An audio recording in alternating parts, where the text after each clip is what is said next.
News J தொலைக்காட்சி நேயர்களுக்கு வணக்கம். உரிமைக்குரல் நிகழ்ச்சி வாயிலாக நேயர்களை சந்திக்கிறதுல மகிழ்ச்சி. இன்றைய உரிமைக்குரல் நிகழ்ச்சியில் என்ன தலைப்பின் கீழ் விவாதத்தை நகர்த்த இருக்கிறோம் அப்படிங்கிறத சிறப்பு தொகுப்பை பார்த்து தெரிஞ்சுக்கலாம். மாபெரும் ஜனநாயக திருவிழாவான நாடாளுமன்ற தேர்தலின் வாக்குப்பதிவுகள் எல்லாம் ஒரு வழியாக நிறைவடைந்து விட்டது. ஆங்காங்கே சில கோளாறுகள் இருந்தாலும் எல்லாவற்றையும் தாண்டி தங்கள் ஜனநாயக கடமையை ஆற்றி இருக்கிறார்கள் இந்தியாவில் வாழும் மக்கள். மற்ற தேர்தல்களை விட இந்த தேர்தல் சற்று வித்தியாசமான தேர்தலாகவே அணுகப்பட்டது. மிகப்பெரிய கூட்டணி என்று தங்களை சொல்லிக் கொண்டிருந்தவர்களின் தத்தளிப்பு, நாங்க தான் பெருசு என்று சொல்லிக் கொண்டிருந்தவர்கள் காமெடி பீஸ் ஆகி போனது, தொண்டர்களின் மனநிலையை பிரதிபலித்து தேசிய கட்சியை கூட்டணியிலிருந்து தூக்கி தூர வீசியது என்று இந்த தேர்தல் பல்வேறு அதிரடிகளை பார்த்தது. பலரின் முகத்திரைகளையும் கிழித்தது. அது மட்டுமின்றி உண்மையாகவே மக்கள் பக்கம் நிற்பவர்கள் யார், மக்களுக்காக அக்கறைப்படுபவர்கள் யார், மக்களை வெறும் ஓட்டுக்களாக மட்டுமே பார்க்கும் சுயநலவாதிகள் யார், மக்களோடு மக்களாகவே இருப்பவர்கள் யார் என்ற உண்மை முகங்கள் இந்த தேர்தல் பிரச்சாரத்தில் வெளிப்பட்டன. ஆளும் ஆதிக்க வர்க்கம் மக்களை ஏமாற்றினால் அதை பார்த்து கொண்டு பொறுத்து கொண்டு இருக்க மாட்டார்கள் மக்கள் என்பதை இந்த தேர்தல் களம் ஆளும் அரசுக்கு உணர்த்தியிருக்கும் என்றுதான் சொல்ல வேண்டும். செல்லும் இடமெல்லாம் ஆளும் அரசை நோக்கி எழுந்த கேள்விகளே அதற்கு சாட்சி. நம்மை ஆளப்போவது யார் என்பதை முடிவு செய்யும் முக்கிய இடத்தில் இருக்கும் பெண்கள் கொதித்தெழுந்து கொந்தளித்த நிகழ்வுகள் எல்லாம் இந்த தேர்தலை வரலாற்றில் நிறுத்தியிருக்கிறது. மக்களுடைய மிகப்பெரிய ஆயுதம் ஓட்டு என்பதை மக்கள் முற்றுமுழுக்க உணர்ந்து விட்டதை பறைசாற்றியும் இருக்கிறது. மக்களுக்கான நலத்திட்டங்களை கொண்டு வந்தது யார், மக்கள் நல திட்டங்களை நிறுத்தி பழிவாங்கியது யார், பொய் சொல்லி பெண்களை ஏமாற்றியது யார், பெண்களின் வளர்ச்சிக்கு சமூக அங்கீகாரம் கொடுத்தது யார் என்றெல்லாம் யோசித்துத்தானே மக்கள் வாக்களித்திருப்பார்கள்.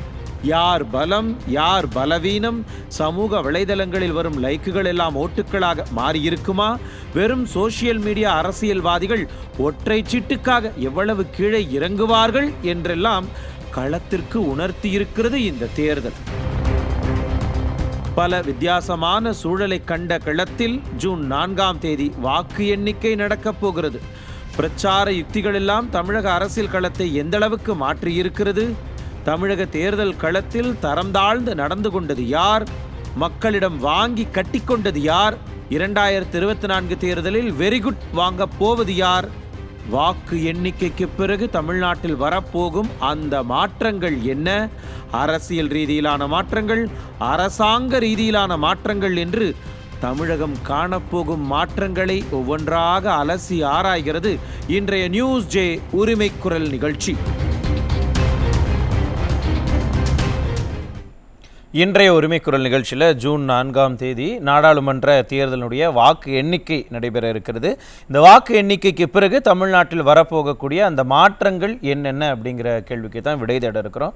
கருத்துரையாளர்களை அறிமுகம் செய்து விடுகிறேன். அஇஅதிமுகவிலிருந்து திரு ஜவஹர் அலி இணைகிறாரு, அரசு ஆதரவாளர் முனைவர் காமாட்சி நாயுடு இணைகிறாரு, பத்திரிகையாளர் திரு பாக்கி இணைகிறாரு மற்றும் அரசியல் விமர்சகர் திரு விஜயகுமார் இணைகிறாரு. அனைவருக்கும் வணக்கம். ஜவஹர் அலி சார், ஜூன் 4 ரொம்ப ஆவலா எதிர்பார்த்து காத்துக்கிட்டு இருக்கீங்க போலயே, என்னென்ன எதிர்பார்ப்புகள் இருக்கு முதல்ல ஜூன் 4ஆம் தேதி? இல்ல, இது கட்சிக்கு அப்பாற்பட்டு பொதுமக்கள் ஒரு பெரிய எதிர்பார்ப்போடு இருக்கிறாங்க. ஜூன் 4க்கு பிறகும் அந்த தேர்தல் முடிவுகள் எப்படி அமைய இருக்கிறது, அந்த முடிவுகளால் யாருக்கு பாதிப்பு ஏற்பட போகிறது என்பதெல்லாம் இந்த விவாத களத்துக்கு நீங்க எடுத்திருக்கிறீங்க. ஒரு ரொம்ப ரொம்ப நல்ல விஷயம். இது மத்தியிலும் ஒரு மாற்றம் வருமா அப்படிங்கிற ஒரு எண்ணத்தில் மக்களும் இருக்கிறாங்கன்னு தான் நான் பார்க்கிறேன். ஏன்னா வடநாடுகளில் எப்படி இருக்கிறது என்பதையும் பார்க்கணும். எப்படியா இருந்தாலும் மத்தியிலே ஜனநாயகம் மாற்றம் ஏற்பட்டால் ஜனநாயகத்துக்கு நல்லது என்கின்ற ஒரு மனநிலை தமிழ்நாட்டு மக்களுக்கு இருக்கு. ஏன்னா கடவுளே இல்லைன்னு சொல்றவங்களே நம்பலாம், கடவுள் இருக்குன்னு சொல்றவங்களே நம்பலாம், நான் தான் கடவுள்னு சொல்றவங்களை நம்ப முடியாதுங்கிற ஒரு நிலையில் மக்கள் இன்னைக்கு தள்ளப்பட்டிருக்கிறாங்க. என்ன சார் போற போக்குல ஏதோ சொல்ற மாதிரி இருக்கே, சினிமா டயலாக் ஆட்டிருக்குன்னு சொல்லுங்க சொல்லுங்க சார். இந்த தேர்தல் காலம் வந்து மத்தியிலே ஆட்சியிலுக்கும் மாநில ஆட்சிகளுக்கும் ஒரு முக்கிய புள்ளியாக இப்ப மாநிலத்தை எடுத்தீங்கன்னா 2021க்கு 26க்கு அடித்தளமாக அமைய இருக்குது. இப்ப வந்து இந்த தேர்தலுக்கு வரைக்கும் இப்போ வரைக்கும் வந்து அதிமுக அழிக்க நினைச்சவங்க இது அதிமுக அழியணும்னு நினைக்கிற ஒவ்வொருத்தரும் அழியும் காலகட்டம் ஜூன் 4க்கு பிறகு தெரிய வரும். நிச்சயமாக சொல்கிறேன், இந்த தேர்தலில் அதிமுக 35% வாக்குகளுக்கு மேல பெற்று ஒரு தனி பெரும் கட்சியாக தமிழ்நாட்டில் இருக்க போறது. அதை யாரும் மறுக்க முடியாது, மறைக்க முடியாது. இது உறுதியாக இருக்க போகிறது. அப்ப இப்படி யோசிக்கிறதா சார்? நீங்க சொல்றத பார்த்தா அதிமுக தன்னை ப்ரூவ் பண்றதுக்கான ஒரு தேர்தலாக இதை நாங்க பாக்குறோம்னு சொல்ல வரீங்களா, இல்ல திமுக தன்னை ப்ரூவ் பண்ணி ஆக வேண்டிய கட்டாயத்துல சந்தித்த ஒரு தேர்தல் இது அப்படின்னு நம்ம பார்க்கணுமா? இரண்டு பேர்த்துக்குமே பார்க்கணும். அதாவது வந்து திமுக வந்து மக்களை ஏமாற்றி பொய்யான வாக்குறுதிகளை கொடுத்து ஆட்சிக்கு வந்தவர்கள் இன்றைக்கு மக்களுக்கான எந்த திட்டங்களையும் கொடுக்காம ஏமாத்திக்கிட்டு வரக்கூடிய சூழ்நிலையும் பார்க்கணும். கள்ளச்சாராயம் பெருகி சட்டம் ஒழுங்கு சீர்கட்டு போதைப் பொருட்கள் அதிகமாக்கி இன்னைக்கு தமிழ்நாடு மக்கள் வாழ்வாதாரம் தவிக்கக்கூடிய சூழ்நிலையை மக்கள் உணர்ந்திருக்காங்கிறது பார்க்கணும். அதிமுக வந்து அம்மாவுக்கு ஒரு பிறகு மாபெரும் ஒரு தலைவர் உருவாக்கியிருக்கார் என்ற வரலாறு ஜூன் 4க்கு பிறகு பேச போகுது. அம்மாவுடைய மறைவுக்கு பிறகு ஒரு மாபெரும் தலைவர் உருவாயிருக்காரு அப்படிங்கிற இந்த வரலாறு பேச போது அதுல வந்து அதுல 1000 அர்த்தம் இருக்கும். அந்த 1000 அர்த்தங்கள்ல ஒற்றை தலைமையும் இருக்கும், 4.5 வருஷம் அவர் ஆட்சி செய்த சாதனைகள் இருக்கும். இதெல்லாம் மக்கள் புரிஞ்சிருக்கிறாங்கன்ட்டு இன்றைக்கு அரசியல் விமர்சகர்கள் இன்றைக்கு கனவு கள்ளக்கூடிய பல பேருடைய கனவுகளை தகர்க்கக்கூடிய வகையிலே அது இருக்க போகுது. எங்களுடைய பொதுச்செயலாளர் எடப்பாடியை பொறுத்த வரைக்கும் அன்புக்கு அடிபணியக்கூடியவர், அதிகாரத்துக்கு என்றைக்கும் அடிபணியாதவர் என்பதை இந்த தேர்தல் களத்தினுடைய தேர்தல் முடிவுகள் காட்டப் போகுது. புதிய வரலாறு படைக்க புதிய தலைமுறைக்கு புதிய தலைவராக எங்களுடைய பொதுச் செயலாளர் அன்றைக்கு மக்களால் போற்றப்பட போகிறார் என்பதெல்லாம் எனக்கு புரியுது ஜாகரல் சார். மேபி இந்த ஒற்றை தலைமைக்கு வந்த பிறகு, ஒற்றை தலைமை எல்லாம் உறுதியான பிறகு சந்திக்கக்கூடிய முதல் தேர்தல் அப்படிங்கிற அடிப்படையில் நீங்க அதெல்லாம் சொல்றீங்க. ஆனா புரியுது, நான் புரிஞ்சுக்கிறேன். இன்னொரு பக்கம் என்னன்னா, திமுக ஆளும் அரசாக இருக்கு. இந்த சமயத்துல இப்ப நம்ம 2011 எடுத்துக்கிட்டோம்னா 2014 ஒட்டுமொத்தமா ஸ்வீப் பண்ணாங்க அதிமுக பண்ணீங்க. 2016 எலெக்ஷன் சட்டமன்ற தேர்தல் வந்ததுக்கு பிறகு 2019 அது அப்படியே மாறாக நடந்தது. இப்ப இந்த தேர்தலில் ஆளும் அரசாக திமுக இருக்கக்கூடிய சூழல அவங்களுக்கு இந்த எலெக்ஷன்ல ஜெயிச்சாகணுங்கிற அந்த கட்டாயம் இருக்கு இல்லையா, அது எவ்வளவு பெரிய கட்டாயத்தில் அவங்க இருக்கிறாங்க, எவ்வளவு இக்கட்டா இருக்கு திமுகவுக்கு? இது திமுகவுக்கு கட்டாயம் இருக்குது, இல்லைன்னு சொல்லல. இந்த தேர்தலுக்கு பிறகு வந்து ஒவ்வொரு இப்ப வந்து திமுகவுக்கு இந்த தேர்தல் முடிவுக்கு பிறகு வந்து இப்பவே ஆட்சிகளில் மாற்றம் வரும், மந்திரி சபையிலே மாற்றம் வரும் என்றெல்லாம் சொல்றாங்க. ஆனால் நிச்சயமாக அதாவது வந்து மீண்டும் ஒரு வைகோ அந்த கட்சிக்குள் உருவாவார். நிச்சயமாக அந்த தேர்தல் முடிவுக்கு பிறகு அந்த கட்சியில மிகப்பெரிய குழப்பம் ஏற்படும். வாரிசு அரசியலுக்கு எதிராக அங்க பல்வேறு பிரிவுகள் பிரிக்கப்படும் அந்த கட்சிக்குள்ள. அது மறுக்க முடியாது, மறைக்க முடியாது. நீங்க வேணா நடக்க இல்ல ஜவஹர் அலி சார், ஒரே ஒரு டவுட் மட்டும் கிளியர் பண்ணிக்கலாமா? இத நீங்க யூகமா சொல்றீங்களா, ஏசியமா சொல்றீங்களா, இல்ல சாப விடுறீங்களான்னு தெரியலையே. இல்ல, அரசியல் களத்தை நானும் வந்து கடந்த 45 வருஷத்துக்கு மேல பாத்துக்கிட்டு இருக்கக்கூடியவர்கள். இது நான் 15 வயசுல அரசியலுக்கு வந்தேன், இன்றைக்கு 60 வயசு ஆயிடுச்சு. நானும் வந்து 45 வருஷமா அரசியல் களம். ஆனால் எப்படி வந்து திமுக தோற்ற போது கருணாநிதி எதிர்த்து அந்த கட்சிக்குள்ள குழப்பம் ஏற்பட்டு வாரிசு அரசியலுக்கு எதிராக ஒரு மிகப்பெரிய பூகம்பம் ஏற்பட்டதோ அதை விட பல மடங்கு ஏற்படும். ஏனென்றா இன்றைக்கு அவர்கள் செய்து கொண்டிருப்பது கட்சிக்காரங்களுக்கே பிடிக்கல, கட்சிக்காரங்களே வெறுத்து போய் இருக்கிறாங்க. இவனுங்க கொள்ள அடிக்கிறாங்க, கோடிகளை சேர்க்கிறாங்க, கட்சிக்கார தொண்டர்கள் எல்லாம் விட்டுட்டாங்கிற ஒரு மனநிலையில் இருக்கிறாங்க. இப்போ ஜவஹர் அலி சார், அப்ப ஏதோ குழப்பம் வரப்போகுது அப்படின்னா ஆல்ரெடி எலெக்ஷன் ரிசல்ட்டுக்கு பிறகு அமைச்சரவையில மாற்றம் வரலாம் அப்படின்லாம் பேச்சு எழுந்துகிட்டு இருக்கு. இப்ப நீங்க சொல்றதையும் வைத்து பார்க்கும் பொழுது ஏதோ ஒரு பிம்பம் தெரியுது. என்னது அது? இல்ல ஏன்னா இந்த இந்த தேர்தல் நான் அதை ஏற்கனவே சொன்னேன், மக்களை ஏமாற்றி ஆட்சிக்கு வந்தவர் மக்கள் மரண அடி கொடுக்க போறார்கள். மத்தியிலே இருக்கக்கூடிய ஆட்சிக்கு என்னுடைய கணிப்பை சொல்றேன், கணிப்பில் மரண அடி கொடுப்பாங்க மத்தியிலே இருக்கக்கூடிய ஆட்சிக்கும் மாநிலத்தில் இருக்கக்கூடிய ஆட்சிக்கும் என்ற என்னுடைய பார்வையில் தான் நான் பார்க்கிறேன். அதனால சொல்றேன், இன்றைக்கு வந்து இவர்களுக்குள்ள கட்சிகள ஒரு தோல்விக்கு காரணம் ஸ்டாலினுடைய குடும்பம் தான் அப்படிங்கிற ஒரு நிலைக்கு தள்ளப்படும் போது அந்த கட்சிக்குள்ள வெடிப்பு ஏற்படும். அதனால பல பிரச்சனைகள் ஏற்படும். அதனால வந்து நீங்க மந்திரி சபை மாற்றம் நீங்க வந்து எல்லாத்துக்கும் பதவி கொடுத்தா கூட அதனால கூட நீங்க அந்த கட்சியை கட்டுப்படுத்த முடியாது. அதுல உடையிறதுல மாற்றம் இருக்காது. நிச்சயமா உடைய போறதுல எந்த விதமான சந்தேகம் வேண்டாம். நான் திரும்ப வரேன் ஜாகர் அலி சார். நான் மறுபடியும் சுருக்கமா அதே மாதிரி நீங்க வந்து இப்ப இரண்டு விஷயத்தையும் பார்த்தே ஆகணும். ஏன்னா ஒருவேளை மத்தியிலே ஒரு ஆட்சியில ஒரு மாற்றம் ஏற்பட்டுச்சுன்னு வைங்களேன், திமுக நேரடியாக ஒருவேளை இவர்கள் 10 தொகுதியோ 15 தொகுதியிலோ திமுக வெற்றி பெற்றாங்கன்னு வைங்களேன், பிஜேபி ஆட்சிக்கு வந்துச்சுன்னா பிஜேபி கிட்ட போய் சரண்டர் ஆயிடுவாங்க. ஒருவேளை மத்தியிலே தேசிய நம்ம இந்தியா கூட்டணி வெற்றி பெற்றால் வைங்களேன், அங்க மிகப்பெரிய குடிமிப்பிடி சண்டைன்னு சொல்லுவாங்களா, பிரதமருக்கான சண்டை மிகப்பெரிய நடக்கும். அந்த சண்டையில திமுக வந்து பெரிய அளவுல போய் இருப்பாங்க. ஆனால் கடைசியில செல்லா காசா போய் ஒருதான் இது நடக்க போகுது. நான் ஏன் இதை சொல்றேன்னா, இப்ப இருக்கக்கூடிய சூழ்நிலை இந்த தேர்தல் களத்தை பொறுத்த வரைக்கும் இன்னைக்கு ஒரு என்னன்னா ஒரு பிஜேபி தலைவர்கள் இன்னைக்கு அரசியலை தெரியாத அண்ணாமலை போன்றவர்கள் எல்லாம் அண்ணா திமுகவை சீண்டி பார்க்கும் பொழுது அவர்களுக்கெல்லாம் ஒரு சவுக்கடி தேர்தலாக இது இருக்க போகுது. யார் யாரெல்லாம் அண்ணா திமுக சீண்டி பார்த்தார்கள், ஏளனமாக பேசினார்கள், அவர்கள் எல்லோரும் நீங்கள் அவர்களுக்கு பாடமாக இருக்கக்கூடிய நாள் தான் ஜூன் 4. இந்த நாளை ஒவ்வொரு தொண்டர்களும் எதிர்பார்த்துக்கிட்டு. நன்றி ஜாகல், திரும்ப வரேன். ஒரே ஒரு மாற்றம் எல்லா கட்சிக்கும் வந்து ஒரு மாற்றம், அதாவது வெற்றிக்கு பிறகும் தோல்விக்கு பிறகும் ஒரு மாற்றம் ஏற்படும். அண்ணா திமுக மாற்றங்கள் வரலாம், ஆனால் திமுகவுடைய மாற்றம் என்பது முழுமையான மாற்றமாக இருக்கும். புரியுது சார். நான் திரும்ப வரேன். பாக்கி சார், தமிழகத்துல ஜூன் 4க்கு பிறகு என்னென்ன மாற்றங்கள் வரும்னு கணிக்கிறீங்க? வாய்ப்புகள், ப்ராபபிலிட்டிஸ் நிறைய மாற்றங்கள் இருக்கு. அதுக்கு ஒரு லாஜிக்கா ஒரு கருத்தை முன்வைக்க விரும்புறேன். எப்படின்னா, மக்களவைக்கும் சட்டப்பேரவைக்கும் ஒன்றா தேர்தல் நடக்கும் போது ஒரே விதமான முடிவுகள் ஏற்படுகின்றன. அது வந்து 91, 96, அதுக்கு முன்னாடி 84 போன்ற ஆண்டுகள்ல நம்ம ரொம்ப டீட்டெயில பண்ணது வருஷத்தை சொன்னாலே நமக்கு புரிஞ்சிடும். ஆனால் மக்களவை தேர்தலில் ஒரு கட்சி வெற்றி, குறிப்பாக திராவிட முன்னேற்ற கழக வெற்றி பெற்றால் அதை அடுத்து வருகிற சட்டப்பேரவை தேர்தல் வெற்றி பெற்றது கிடையாது. சட்டப்பேரவை தேர்தல் வெற்றி பெற்றால் அதை அடுத்து நடக்கிற மக்களவை தேர்தலில் தோல்வி அடைஞ்சிருக்கு. அப்போ மக்கள் எந்தெந்த கட்சி எப்படி எடை போட்டிருக்காங்க, நான் வந்து அரசியல் பேச போதில்லை, பொலிட்டிக்கல் அனாலிசிஸ் தான் இன்னைக்கு பேச போறேன். சொல்லுங்க.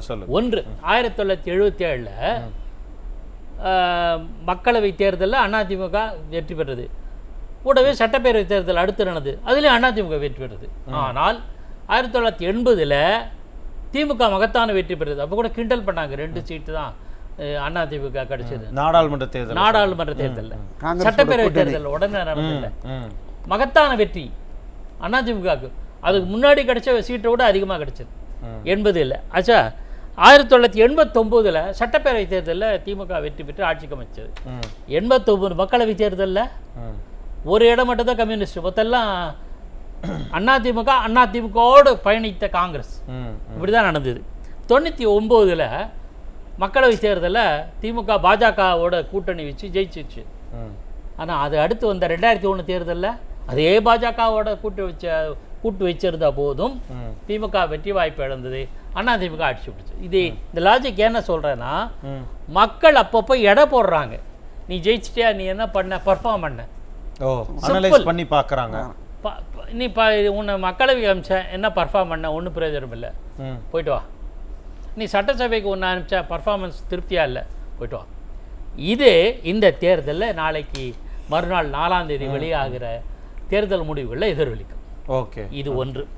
இன்னொரு விஷயம் சொல்கிறேன், ஒருவேளை அப்படி நடந்தால் இப்போ களத்தில் இந்த பொலிட்டிக்கலாக சில விஷயங்களை பார்க்க, அரசியல் பார்வையில் இருக்கிறேன். நீங்கள் ஒரு கட்சி கூட்டணியிலேருந்து விலகுறதல் சேர்தல் இயல்பு. அதிமுகவும் பாஜகவும் கடந்த தேர்தலில் ஒன்றா இருந்தது, இப்போ இல்லை. ரைட். இதுக்கே அப்படி கூட ஒரு தவறான பார்வையை வந்து திமுகவினர் திரும்ப திரும்ப திரும்ப திரும்ப சொல்கிறாங்க. பாஜகவுக்கு இதுவாக இருக்காங்க. இல்லை, கூட்டணியில் பாஜகவோடு கூட்டணி இருந்த காலத்திலையும் அதிமுக, என்னுடைய பார்வையை வைக்கிறேன், எதுக்கும் ஆதரவும் இல்லை, எதிர்ப்பில்லை. அதிமுகவின் பொதுச் செயலாளர் எடப்பாடி பழனிசாமி ஒரு இஃப்தர் நோன்பு அதில் நிகழ்ச்சிக்கு நான் போனேன். தெளிவாக சிலர் கூட்டணியில் இருக்காங்க, என்டிஏ கூட்டணியில் இருக்காங்க. என்டிஏ கூட்டணியில் பாரத பிரதமர் எடப்பாடி பழனிசாமி அழைத்து பக்கத்தில் நிறுத்துறாரு. இந்த சூழலில் அவர் என்ன சொல்றாரு, கூட்டணி வேறு கொள்கை வேறு, கிளியர், தேர் வெரி கிளியர். கூட்டணி வேறு கொள்கை வேறு. So he made it clear. ஆனால் திரும்ப திரும்ப வேணும்னு சொல்றாங்க மாற்று தரப்பினர். இதெல்லாம் எக்ஸ்போஸ் ஆகிடும். இதுல என்ன எது கிளியரா இருக்கு, எது உண்மைங்கிறது தெரிஞ்சு போயிடும். நான் உனக்கு ஃப்ரெண்டு, ஆனா நீ சொல்றதுக்கெல்லாம் தலையாட மாட்டேன். ஓகே. அதே சமயத்தில் எதிர்க்கும் போது இன்றைய நான் ஒரே ஒரு விஷயத்தை நான் பாராட்டுறேன், அதிமுக பாராட்டுறேன். நான் அதிமுக ஆதரவாளர் இல்லை, இருந்தாலும் சொல்றேன். பாஜகவோடு முறவு முறித்த பிறகு தேசிய தலைவர்கள் அளவிலேயோ தேசிய அளவிலேயோ அதாவது வரம்பு மீறி விமர்சனம் செய்து கிடையாது. ஆனா திமுக வரம்பு மீறி விமர்சனம் செய்யும். அதிமுக எப்பவுமே வரம்பு மீறி எதுவும் பேச விமர்சனமும் செய்யாது, நட்புலேயே பண்போடு நடந்துக்கும். திமுக அப்படி இல்லாம வரம்பு மீறி விமர்சனம் செய்யும். ஏதாவது ஆச்சுன்னா டோட்டலா சரண்டர் ஆகும். நான் இதை சொல்றேன், இதை நீங்க நாளைக்கு மறுநாள் ஒரு வாரம் கழிச்சு புரிஞ்சுப்பீங்கன்னு நினைக்கிறேன். ஒன்று. அப்புறம் ஓஹோ, எனக்கு இப்பதான் புரியுது. நான் விரிவா பேசல, இல்ல மக்களுக்கும் நான் புரிஞ்சிருக்குன்னு நினைக்கிறேன். அவங்களோட யூகத்துக்கு. அப்ப நீங்க வந்து அந்த மாற்றத்தை சொல்றீங்க, மேலெடுத்து மாற்றத்தை சொல்றீங்க, மாற்றம் வரும்ன்றது சொல்றேன். இன்னொரு முக்கியமா சொல்றேன், இது வந்து அதிமுக விமர்சனம், எந்த கட்சியும் விமர்சனம் இல்லை, அனாலிசிஸ் தான். சென்ற 2019 மக்களவை தேர்தலில் அதிமுக வெற்றி வாய்ப்பு இழந்தது. ஒரே ஒரு இடம், அது கூட வேற ஒருத்தர் பெற்றார், அது விட்டுருவோம். இந்த முறை எத்தனை இடங்களை பெற்றாலும், எத்தனை வாக்குகள் அதிகமாக பெற்றாலும் அது அதிமுக வெற்றி. மக்கள் திமுகவை மனதளவில் ஏற்றுக்கொள்ளவில்லை என்பது பிரதிபலிக்கும். ஓகே. எதனால இப்படி சொல்றீங்க? 2019ல் 39 40க்கும் பாண்டிச்சேரி சேர்த்து 40க்கு 39 ஜெயிச்சாங்க. அதனால ஒன்னு ஜெயிச்சா கூட இவங்களுக்கு தான் லாபம்.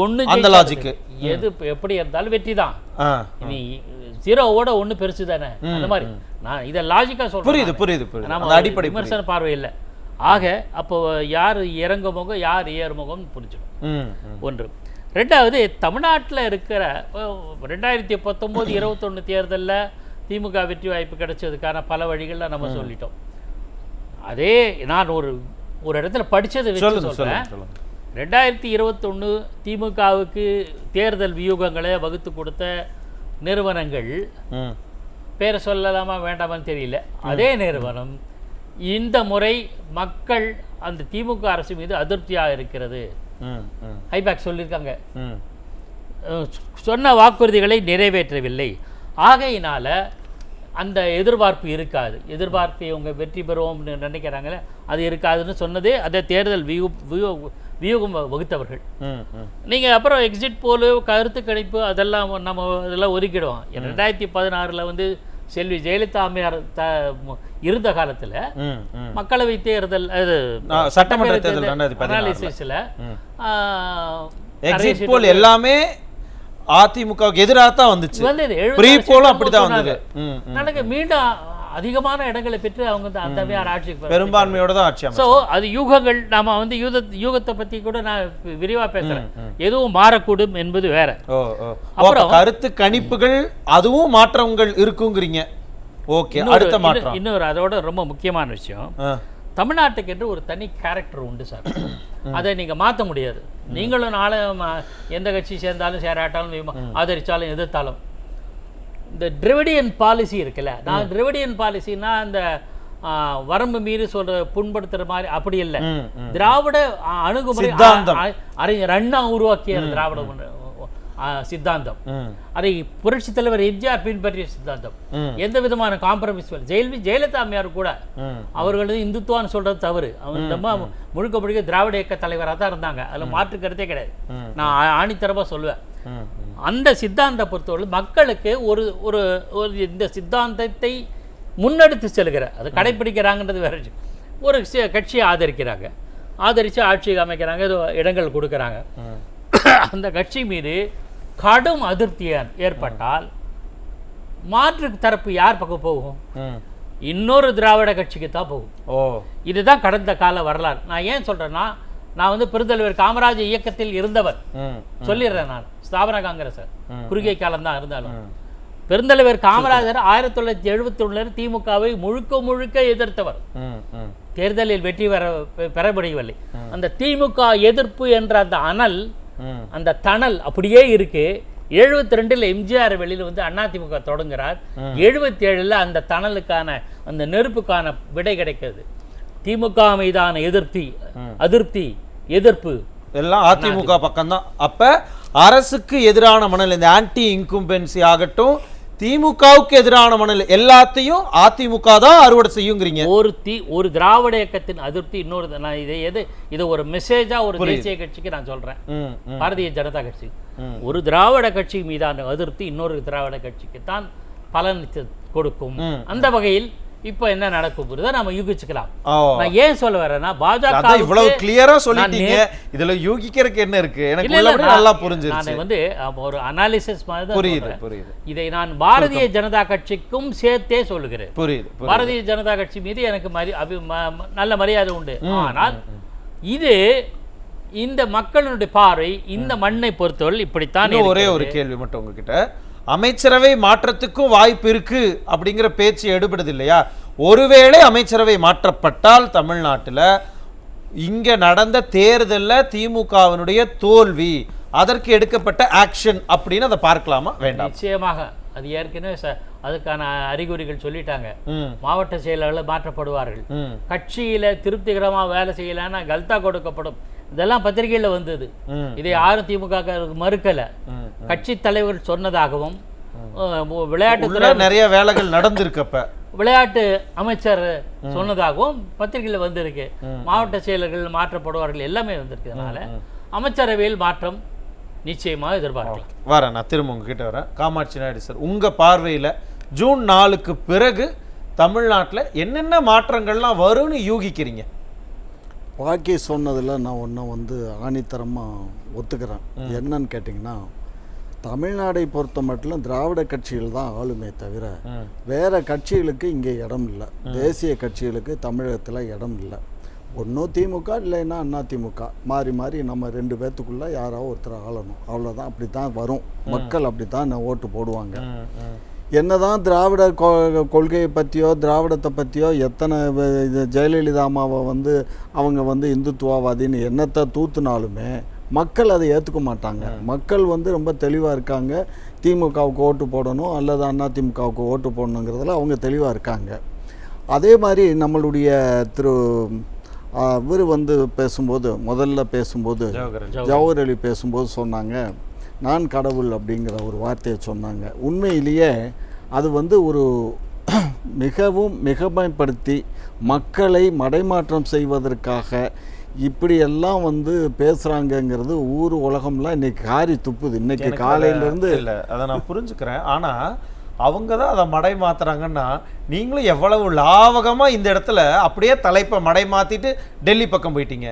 நான் என்ன கேட்டேன், தமிழ்நாட்டில் என்னென்ன மாற்றம் வரும்னு கேட்டால் அதை சொல்லக்கூடாதுன்னு அப்படியே டேக் டைவர்ஷன் எடுத்து டெல்லி பக்கம் போறீங்க பாத்தீங்களா?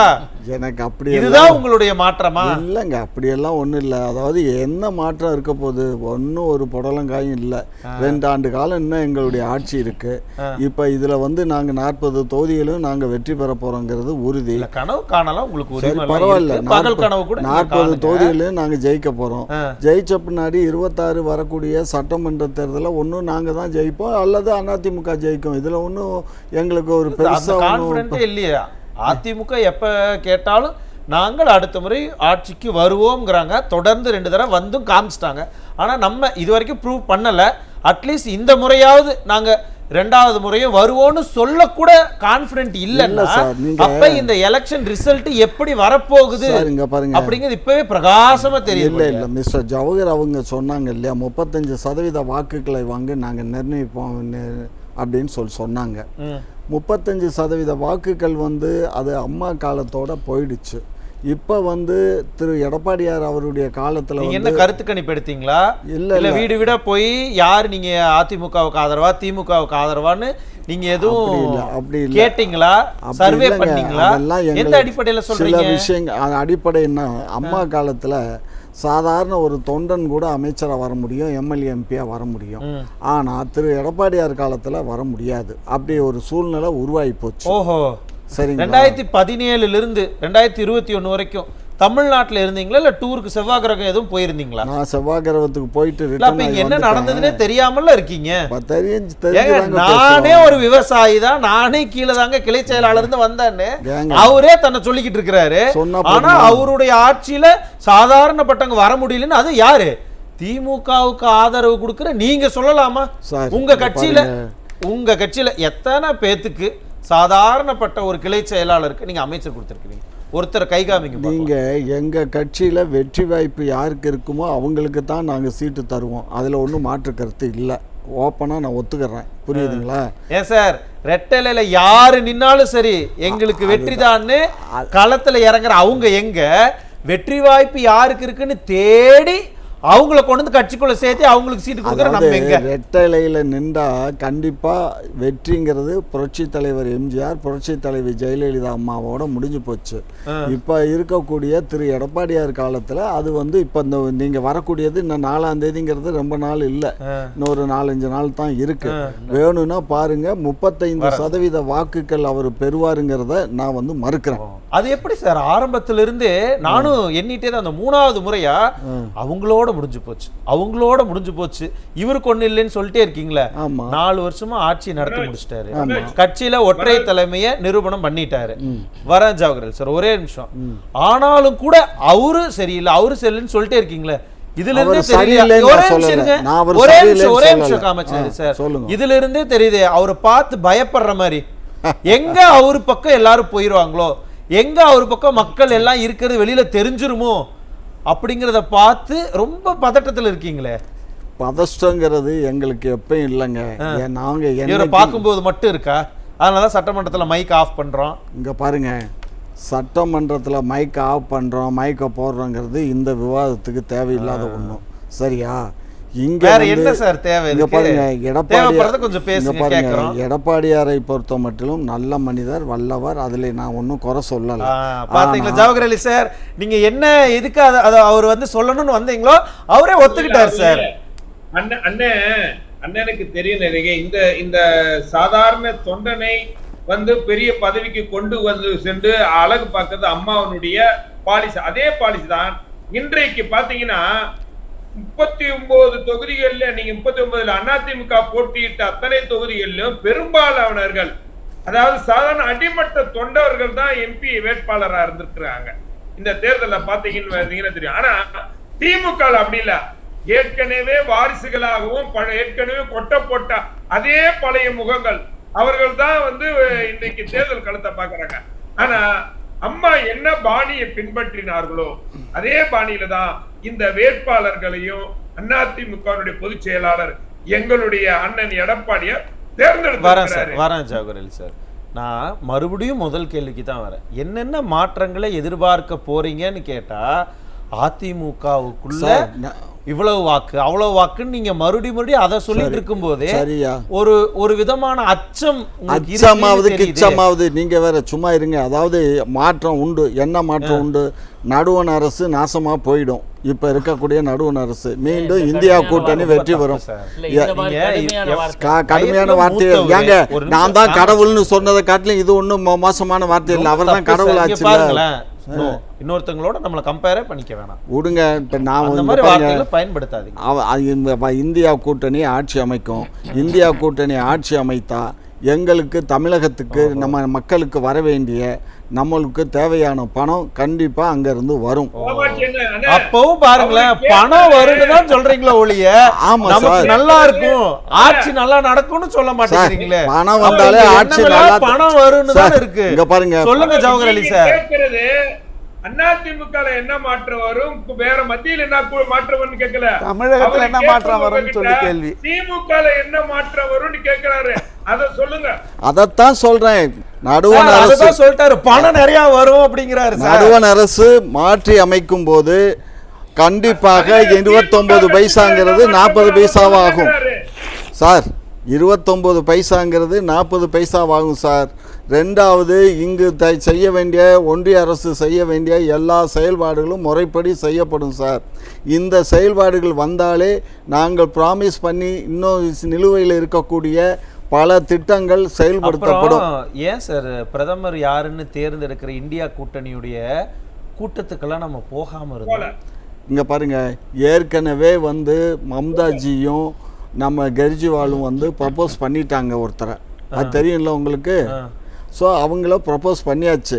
அதில் நாங்கள் யாரும் மாற்றி அமைக்க வேண்டிய வேலையும் இல்லை. எடுக்கிறதுக்கு இங்கே இருந்து தமிழ்நாட்டில் இருந்து கை காமிக்கிறவங்க தான் அங்கே பிரதமராக வருவாங்க இந்தியா கூட்டணியிலன்னு மேடைக்கு மேடை நம்ம பேசுகிறோம்ல.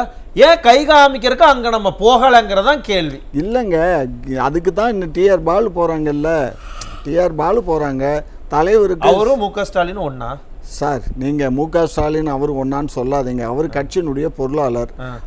அது ரெண்டாவது நாடாளுமன்ற குழுவினுடைய தலைவராக இருக்காரு. அப்புறம் என்ன, முதல்ல அவர் தானே போறதா இருந்தது.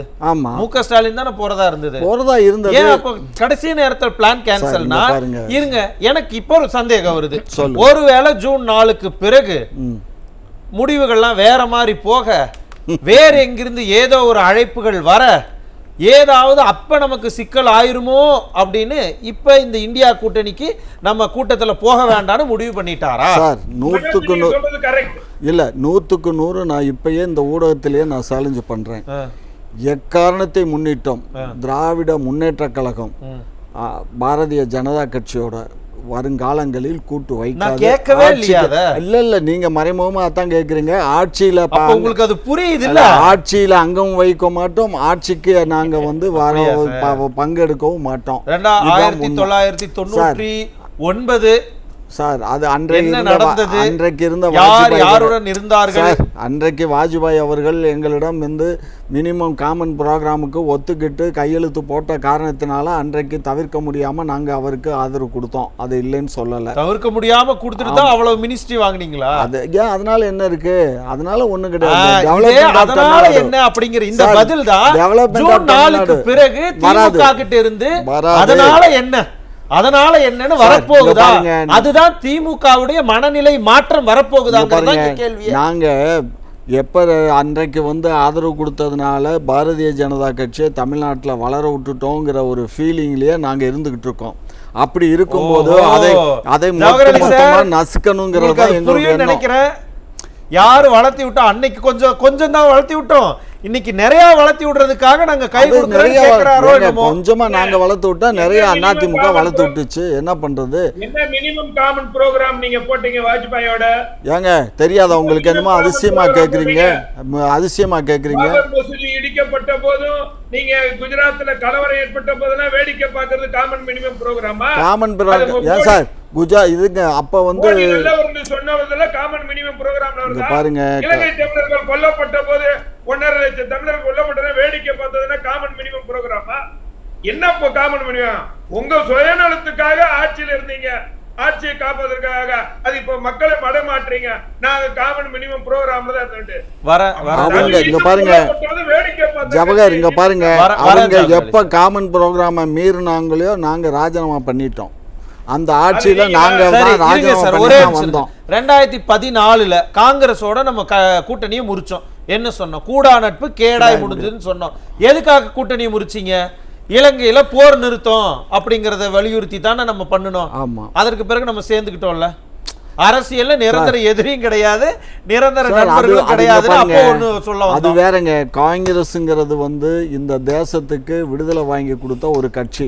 அது முன்ன பின்ன இருந்தா கூட இதே புரட்சி தலைவர் இங்க பாருங்க. இருங்க சார், இங்க அட்ஜஸ்ட் பண்ணிக்குவோம். அப்ப இந்துத்துவாவா இருந்தா என்ன, முன்ன பின்ன இருந்தா என்ன, அட்ஜஸ்ட் பண்ணிக்குவோம்னு சொல்ல போறோமா? புரட்சி தலைவரும் அன்றைக்கு காங்கிரஸ்க்கு ஆதரவு கொடுத்தாரு. ஒரு நிமிஷம் இருங்க மாப்ள, கொஞ்சம் இருமையா, ரொம்ப பறக்காது. அன்றைக்கு புரட்சி தலைவர் எம்ஜிஆரும் இதே காங்கிரஸ்க்கு ஆதரவு கொடுத்தாரு. அதே மாதிரி செல்வி ஜெயலலிதா அம்மாவும் ஆதரவு கொடுத்தாங்க.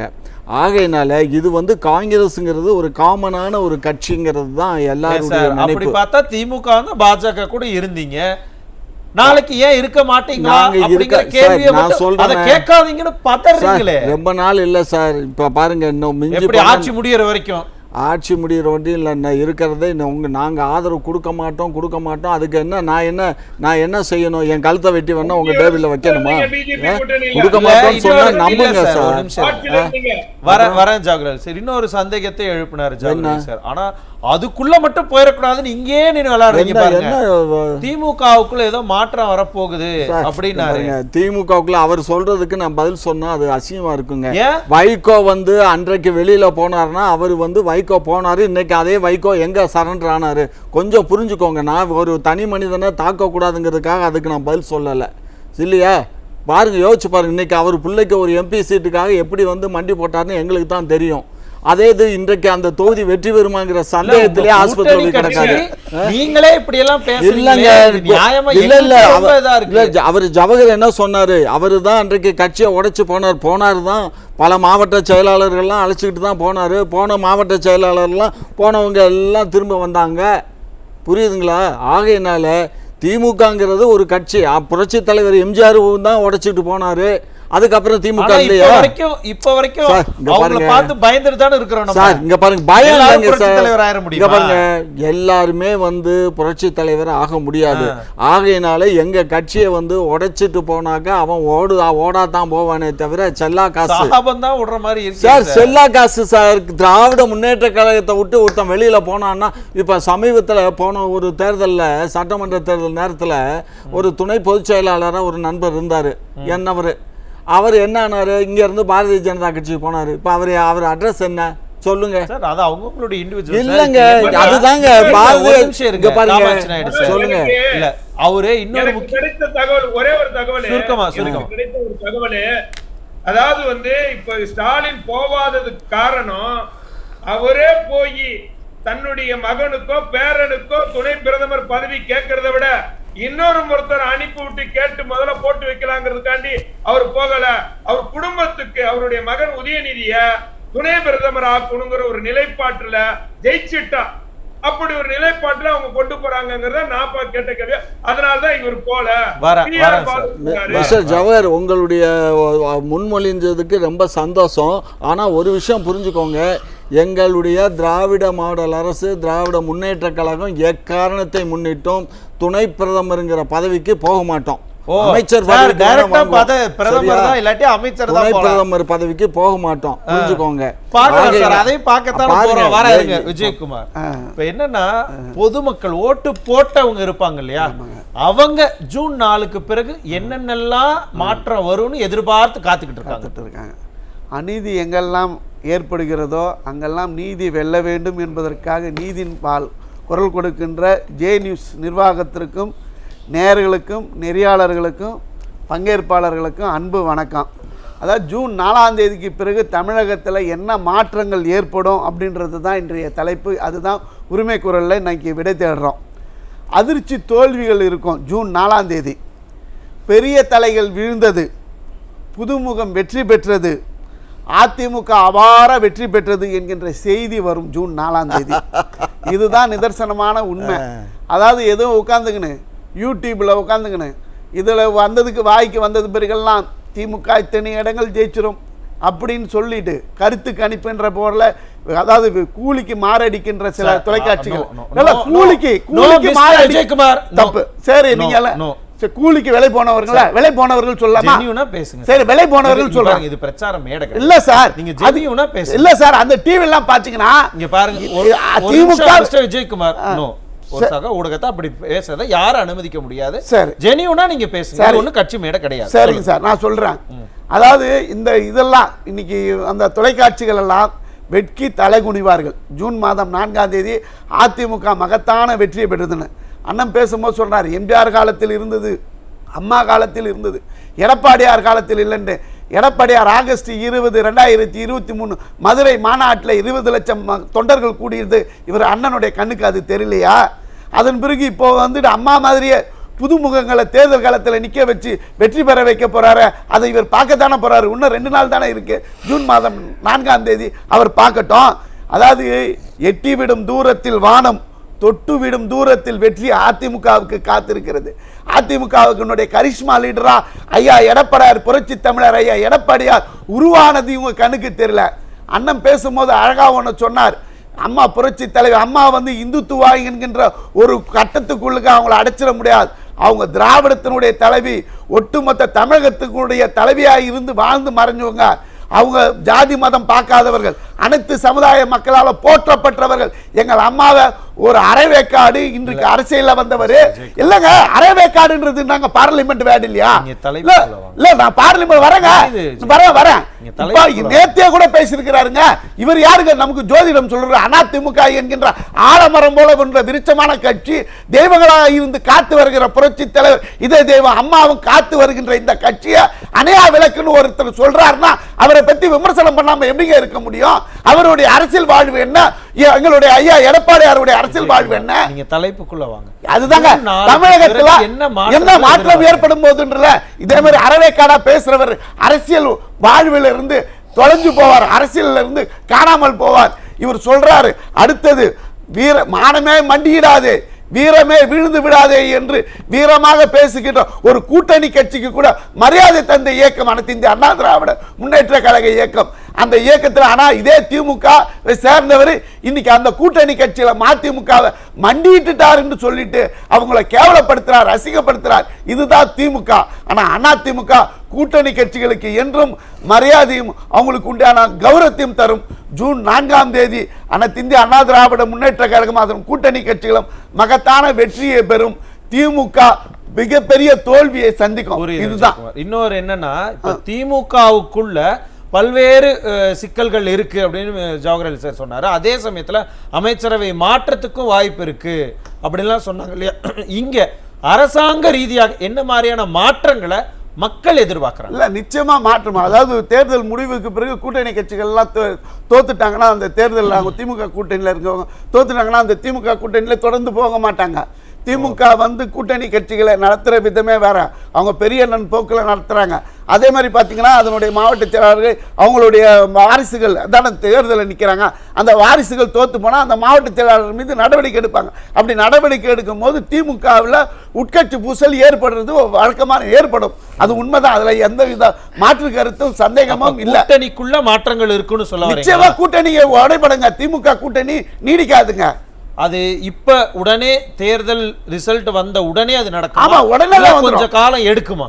காலமே எடுக்காது. தேர்தல் முடிவு தோத்துட்ட உடனே ஒரு வார காலத்துல அவங்களே சொல்லுவாங்க உள்ளடி வேலை செய்துட்டாங்க, எங்களுக்கு திமுக கூட்டணி வேலை செய்யல, இந்த கூட்டணி வேலை செய்யல, அந்த தலைவர்களை அறிக்கை விடுவார்கள். நீங்க வேணா பொறுத்து இருந்து பாருங்க. அங்க கூட்டணி உடைஞ்சது அப்படின்னா அப்ப அங்கிருந்து வெளியில வர்றவங்க என்ன பண்ணுவாங்க? அங்கிருந்து வந்தா அதுதான் சொல்றேனே, இது தமிழ்நாட்டை பொறுத்தவரை திராவிட இயக்கங்கள் தான் ஆண்டு கொண்டு இருக்கின்ற இயக்கம். இங்க தேசிய கட்சிகளுக்கு வேலையே கிடையாது. இவங்க தேசிய கட்சிகளுக்கு போய் சேர மாட்டாங்க. திராவிட கட்சியான அனைத்து இந்த அண்ணா திராவிட முன்னேற்ற கழகத்தினுடைய கூட்டணிக்கு தலைமைக்கு தான் அவர்கள் வருவார்கள். அதற்கு இப்பவே 2026 தேர்தலுக்கு இப்ப இருந்தே தமிழக அரசியல் களத்தை தயார்படுத்தணும், மக்களை தயார்படுத்தணும். அதுக்கான பணிகளை அவங்க செய்யணும். அதுக்காக இப்பே வந்ததான் அதுக்கு சரியாக இருக்கும். தேர்தல் நேரத்துக்கு கிட்ட வந்துட்டா பாரு சுயநலவாதிக கூட்டணி கட்சியில இவ்வளவு நாள் இருந்தாங்க ஆளுங்கட்சி கூட இப்ப பிரிஞ்சுட்டாங்கன்னு ஒரு விமர்சனம் வரும். அந்த விமர்சனத்துக்கு முற்றுப்புள்ளி வைக்கணும்னா இந்த தேர்தலுக்கு பிறகு ஒரு வார கால 10 நாட்களுக்குள்ள அவர்கள் மாறுவாங்க. கண்டிப்பா இப்ப கூட்டணியில மாற்றம் இருக்குங்க. வேறு என்னென்ன மாற்றங்கள் இருக்க போகிறது? தமிழக மக்கள் என்ன மாற்றத்தை எதிர்பார்த்து காத்துக்கிட்டு இருக்காங்கன்னு பேச ஜவஹர் அலி சார், என்ன மாற்றங்களை மக்கள் எதிர்பார்க்கறாங்க ஜவஹர் அலி சார்? இங்க எதுக்கெல்லாம் வாய்ப்பு இருக்குன்னு சொன்னீங்க, ஆனா மக்களுடைய எதிர்பார்ப்புன்னு ஒண்ணு இருக்குல்ல, இந்த மாற்றம் இருக்கணும் அந்த மாற்றம் இருக்கணும், அது என்னவா இருக்கும்? மக்களுக்கான மாற்றம்னா ஆட்சி மாற்றம் தான் அவங்களுக்கு நிரந்தர மாற்றமா இருக்கும். அதை தான் அவங்க எதிர்பார்க்கிறாங்க. அந்த மாற்றத்திற்கான அடிகோலாக இந்த விடியாத திமுக அரசை மாத்துறதுக்கான அந்த துவக்கமாக அந்த ஜூன் 4ஆம் தேதி இருக்க போகுது. நீட் தேர்வை ரத்து செய்யும் சொன்னவங்க, கல்வி கடனை ரத்து செய்வோம் சொன்னவங்க, நகை கடனை ரத்து செய்வோம் சொன்னவங்க, பெண்களை கோசி என்று கிண்டல் அடித்தவர்கள், பெண்களை தலையில் அடிச்சவங்க, இப்படி சட்டம் ஒழுங்கை கெடுக்க தமிழ்நாட்டை சுடுகாடு ஆக்கி கொண்டிருக்கக்கூடிய இந்த ஆட்சிக்கு சரியான பாடத்தை கற்பிக்கக்கூடிய அந்த நாள் தான் அந்த ஜூன் இருக்க போகுது 4ஆம் தேதி. அது மட்டுமல்ல, நீங்க சொன்னீங்க தேர்தலுக்கு பிறகு வந்து இந்த ஒரு கூட்டணி கட்சிகளுக்குள்ள ஒரு மாற்றம் இருக்குமாடா, நிச்சயமாக அந்த மாற்றத்தை தவிர்க்க முடியாது. எல்லோரும் கட்சி தான் நடத்துறாங்க, யாரும் மடமே நடத்தல. வெற்றியின் பக்கம்தான் கட்சிகள் எல்லாம் வந்து சேருவாங்க. அதற்கு பிறகு தமிழ்நாட்டில் ஒரு மிகப்பெரிய மாற்றம் ஏற்பட்டு நிச்சயமாக அனைத்து இந்திய அண்ணா திமுக கூட்டணியில் 2026க்கு சேர்வதற்கு அடித்தளமாக அவர்களுடைய மாற்றம் ஏற்படும். அது மீண்டும் முதலமைச்சர் அண்ணன் எடப்பாடியார் என்பதை உறுதி செய்யக்கூடிய அந்த நாள் தான் வரக்கூடிய ஜூன் 4 புரியுது ஜாகரல் சார். இன்னொரு பக்கம் மக்கள் மனசுல திமுக மேல இருக்கக்கூடிய அந்த பார்வையில மாற்றம் இருக்குமா? அதிமுக மேல இருக்கக்கூடிய அந்த பார்வையில என்ன மாதிரியான மாற்றம் இருக்கும்? திமுக எப்ப ஆட்சிக்கு வந்தாலும் மாறாத விஷயம் மாறிடும் நினைச்சு இனிமேந்து மாறவே மாறாது அப்படின்னு ஒரு நிலைக்கு தள்ளப்பட்டிருங்க. திமுக ஆட்சிக்கு வந்தா ஊழல் மாறாது, சட்டம் ஒழுங்கு சீர்கெட்டு போகும் மாறாது, திமுக வாழ்வாதாரம் என்று மக்கள் பாதிப்படைவார்கள், இது மாறாது என்ற நிலை மக்களுக்கும் மின்வெட்டு மாறாது என்கின்ற நிலை மக்களுக்கு உறுதியா இருக்கு. அதற்கு எடுத்துக்காட்டாங்க. ஆனால் அதிமுகவை நாம இழந்துட்டோமே. 4.5 வருஷம் அருமையான திட்டங்களை கொண்டு வந்து தமிழ்நாட்டை சோலைவனமாக வச்சிருந்தார எடப்பாடியார, அதை நம்ம மிஸ் பண்ணிட்டோமேங்கிற அந்த ஆதங்கம், அந்த வேதனை வர 4ஆம் தேதி மக்கள் வெளிப்படுத்துவாங்கன்னு தான் நான். நன்றி சார். இதே உங்க இறுதி கருத்தை எடுத்துக்கிறேன். காமாட்சி நாயுடு சார், மொத்தமாகவே ஜூன் 4க்கு பிறகு திமுக மேல இருக்கிற அந்த இமேஜ் எல்லாம் உடைஞ்சு போயிரும் அப்படிங்கிறாங்க. முதல்ல ஓட்டு வாங்க போறதில்ல, அமைச்சரவையில் மாற்றம் பண்ண போறாங்க, உதயநிதியை வந்து முன்னிறுத்த போறாங்க. ஸோ ஜூன் 4க்கு பிறகு இறங்கு முகம்தான் அவங்களுக்கு வந்த மாற்றம்னு சொல்லாம சொல்லிட்டார். நான் ஒரே ஒரு வார்த்தை சொல்றேன். எங்களுடைய கூட்டணியில இருக்கக்கூடிய கூட்டணி கட்சிகள் 100க்கு 100% யாரும் எங்களுடைய கூட்டணியிலிருந்து பழகி போக மாட்டாங்க. எங்களுக்கு வெற்றி தோல்வியை பற்றி கடந்த காலங்களிலும் சரி, வருகின்ற காலத்திலும் அதை பற்றி நாங்கள் அதை பற்றி கவலைப்பட்டதே இல்லை. வெற்றிங்கிறது வந்து யாருக்கு வேண்டுமானாலும் வரலாம், அதை பற்றி நாங்கள் கவலைப்படுவதில்லை சார். அந்த வெற்றி நாங்க தான் அப்படின்னு சொல்ற கான்ஃபிடென்ட் இல்ல. இங்க பாருங்க, நாங்க 40க்கும் 40 வெற்றி பெறக்கூடியவங்க, அந்த திமிர்ல பேசுறோங்கிற வார்த்தையை நீங்க உபயோகப்படுத்த கூடாதுங்கிறதுக்காக தான் நான் வாங்கிருப்பீங்க போலயே. இங்க பாருங்க, நாங்க அடி வாங்கினது, நாங்க கருத்து கணிப்பு வந்து எங்களுடைய கருத்து கணிப்பு பொய்யாகவே ஆகாது. உங்களுடைய கருத்து கணிப்பு பாருங்க, இங்க பாருங்க, உங்களோட கருத்து கணிப்பு எங்களோட இல்ல, அதான் எங்களோட கருத்து கணிப்புங்கிறது பொதுவா நடத்தணும். அது நடத்தி முடிச்சிருக்கோம்.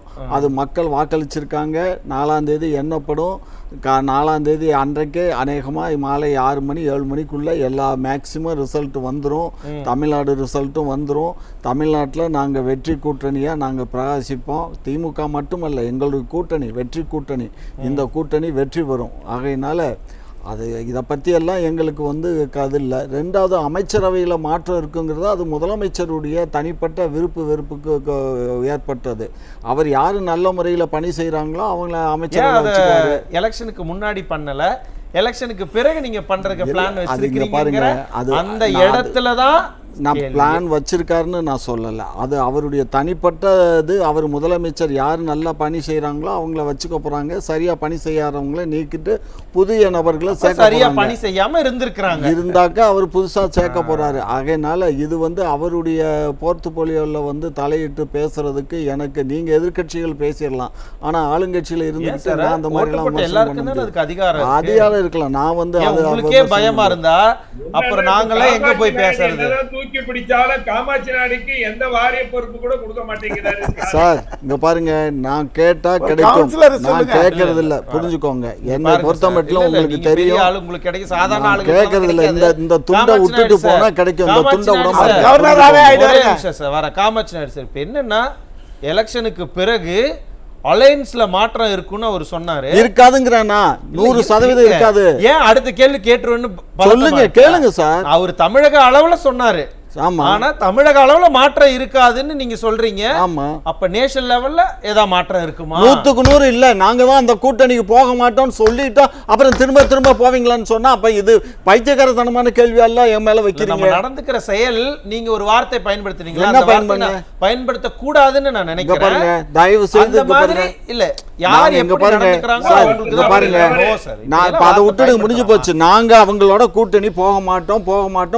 பார்க்கத்தானே போறோம். பாக்கி சார் பாருங்க, ரொம்ப சுருக்கமாக சொல்லுங்க. 4 மாற்றம் சொல்லுங்க சார். இந்தியாவை காக்க ஸ்டாலின் அழைக்கிறேன்னாரு. அவர் தமிழ்நாட்டை தவிர நமக்கு முதல் கட்ட வாக்குப்பதிவு முடிஞ்சு ஏப்ரல் 19 முடிஞ்சாச்சு. அதுக்கப்புறம் ஃப்ரீ. எந்த காட்டத்திலையும் எந்த மாநிலத்திலையும் இந்தியாவை காக்க நம்ம தமிழக முதலமைச்சரும் திராவிட முன்னேற்ற கழக தலைவருமான முத்துவேல் கருணாநிதி ஸ்டாலின் போகலை. அது ஒரு பக்கம். ஏன் சொல்கிறேன்னா அது மாறுதலுக்கு உரியது. மாறுதல் ஒன்றே மாறாதது அப்படின்னு சொல்கிற மாதிரி 4 மாற்றங்கள்ல ஒரு மாற்றம் கட்சியில் திமுகவில், 2வது ஆட்சியில் அமைச்சர்கள் நிலையிலான மாற்றம், 3வது திமுக கூட்டணியில் மாற்றம் வரக்கூடும், 4வது மாற்றம் இந்தியா என்ற கூட்டணி தேசிய அளவில் இருக்க அதுவும் தமிழகத்தை சார்ந்து ஒரு மாற்றம் வரும். அது என்ன நீங்க யூகிச்சுப்பீங்க? இதை நீங்க ஒண்ணுன்னா விளக்குனீங்கன்னா நான் ரொம்ப மகிழ்ச்சி அடைவேன். ஏன்னா கொஞ்சம் புரியும்படி விளக்கிருங்களேன். ஒரு வரியில விளக்கிருங்க. இந்தியா கூட்டணியில என்னென்ன கட்சிகள் இருக்க போகுது, அதுல திமுக இருக்குமா என்பது இதன் யூகமா சொல்றேன். அது உங்க 4வது யூகத்துல இருந்து அப்படியே 3வது யூகத்துக்கு இந்த இடத்துல என்ன இழுத்துட்டு போறீங்களே. 3வது யூகம் அதான் தமிழகத்துல கூட்டணியில மாற்றம். அதைத்தான் அதை ஒட்டி தான் இது நேஷனல் லெவல்ல எல்லா மாற்றங்களும் வர. இல்ல ஒருவேளை திமுக இந்த கூட்டணியிலிருந்து வேறு கூட்டணிக்கு மாறினா இந்த கூட்டணியில் இருக்கவங்க இப்படி கலந்துக்கிட்டு போயிருவாங்கன்னு தான் சொல்ல வரீங்களா? அப்படித்தான் நடந்திருக்கு கடந்த காலத்துல. 2001 எப்படி நடந்ததுன்னு தெரியும். அதனால அதோட நிறுத்திக்கிறேன். எல்லாமே இன்னும் ஒரு வாரத்தில் கட்சிக்குள்ள மாற்றம்னு சொன்னீங்களே, அது என்ன மாதிரி? அது ஏற்கனவே சொன்னதுதான். அதாவது மாவட்ட தலைவர்கள் கட்சி பணியை சரியா செய்யல என்கிற அதிருப்தி கட்சி மட்டத்தில் இருக்கு. அதனுடைய அதுக்கான நடவடிக்கைகளை கட்சி மேலிடம் எடுக்கும். அந்த மாற்றத்தை தான் சொன்னேன். அது இன்னொரு வகையில அமைச்சரவை மாற்றமாக வரும். 4 மாற்றங்கள் நிச்சயம். நன்றி விஜயகுமார். என்னன்னா இந்த எலெக்ஷனை எந்த தலைவர்கள் எப்படி ஹேண்டில் பண்ணுனாங்க அப்படிங்கிற அந்த ரிசல்ட் இந்த எலெக்ஷன்ல தெரிஞ்சுக்கலாமா? இந்த எலெக்ஷன் முடிவுகளை எந்தெந்த அடிப்படையில மக்கள் அதை கணிப்பாங்க? அதாவது மக்கள் எல்லாத்தையுமே உன்னிப்பா பார்த்தாங்க. அதாவது திமுகவாக இருக்கட்டும், திமுகவுக்கு தேசிய தலைவர்கள்லாம் வாக்கு சேகரித்தாங்க. பிஜேபி பார்த்திங்கன்னா ரோட் ஷோன்னு சொல்லிட்டு ஒரு இதெல்லாம் நடத்தினாங்க. ஆனால் தன்னந்தனியாக ஒருத்தர் மட்டும் போய் தமிழகத்தினுடைய வீதிகளில் சத்தியத்தையும் உண்மையும் மக்களுடைய எண்ணங்களையும் பிரதிபலித்தார். அவருடைய பிரச்சாரம் எங்கள் புரட்சி தமிழர் ஐயா எடப்பாடியாருடைய பிரச்சாரம் வெகுஜன மக்களால் இதயத்தில் ஈர்க்கப்பட்டது. அது தான் நாங்கள் ரொம்ப நம்பிக்கையோடு இருக்கிறதுக்கு அதுக்கு ஒரு காரணம். மக்கள் எல்லாத்தையும் அந்த பிரச்சாரம் பண்ணுற யுக்தி அதெல்லாம் பார்ப்பாங்க. ஏன்னா திமுக மேலே ஏற்கனவே அதிருப்தி. அவங்க கொடுத்த வாக்குறுதிகளை எதையுமே அவங்க செய்யலையே அப்படின்றது மக்கள் அவர்கள் மீதான கோபத்தில் இருந்தாங்க. அந்த கோபம் இதெல்லாம் பார்த்தாங்க. அதாவது தமிழகத்தில் எல்லாம் என்ன பண்ணாங்கன்னா இந்த ஒரு கட்சிக்கு 1 2 அப்படின்னு இந்த கூட்டணி பலத்தெல்லாம் எதிர்பார்க்குறாங்க. ஆனால் இந்த தேர்தல் முடிவு அது இல்லவே இல்லைங்க. அதெல்லாம் தூக்கி தவிடுபொடி ஆக்கிட்டு வரலாற்றில் ஒரு சாதனையை ஏற்படுத்த போகுது அதிமுக.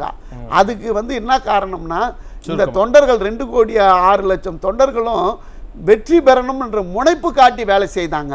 மாவட்ட செயலாளர்கள், ஒன்றிய செயலாளர்கள், பகுதி செயலாளர்கள், வட்ட செயலாளர்கள், கிளை செயலாளர்கள், கடைகோடி தொண்டர்கள் வரலையும் அதிமுக வெற்றி பெற்றே தீர வேண்டும். கோடை காலம்னு வந்தால் விரைவில் வசந்த காலம் வராமலா போய்விடும். அது சுவிட் எடு கொண்டாடு அதிமுக தொண்டர்களே. இதோ 2 நாள் ஜூன் 4ஆம் தேதி ரிசல்ட் முடிவுகள் தமிழகத்தில் மகத்தான வெற்றியை அதிமுக வெற்றி பெறும், எடப்பாடியாருடைய தலைமையில் வெற்றி பெறும் என்பதை எழுதி வைத்துக் கொண்டு மகிழ்ச்சியோடு 4ஆம் தேதி என்ன நடக்க போகுது அப்படிங்கிறத நம்ம பொறுத்திருந்து பார்க்கலாம். கருத்துக்களை பகிர்ந்து கருத்துரையாளர்களுக்கு மிக்க நன்றி. என்ன மாற்றங்களை தமிழகம் சந்திக்க போகிறதுங்கிறத பொறுத்திருந்து பார்க்கலாம். மீண்டும் மற்றொரு நிகழ்ச்சி சந்திக்கலாம். நன்றி, வணக்கம்.